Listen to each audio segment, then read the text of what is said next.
નમસ્કાર, આપ જોઈ રહ્યા છો સ્પાર્ક ટુડે ન્યૂઝ. વડોદરા મહાનગરપાલિકા ખાતે ડેપ્યુટી કમિશનરની ઓફિસમાં કાર્યપાલક ઇજનેર સિવિલની વર્ગ 1ની પસંદગી કરવાની કવાયત શરૂ કરી હતી, જે કોર્પોરેશનના પરિપત્ર કાઢ્યા બાદ આંતરિક ભરતી વડોદરા મહાનગર ખાતે ડેપ્યુટી કમિશનર અને બીજા અન્ય અધિકારીઓએ ઇન્ટરવ્યૂ લીધા હતા, જેમાં 8 જેટલા કાર્યપાલક ઇજનેર સિવિલે ઇન્ટરવ્યૂ આપ્યા હતા.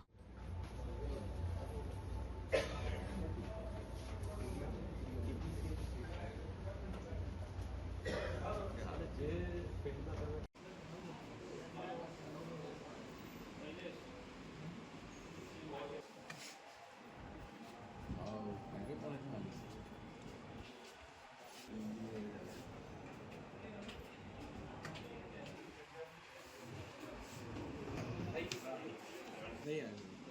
ये મને ખબર, મેં તો નામ જો કે કોણ કોણ છે નામ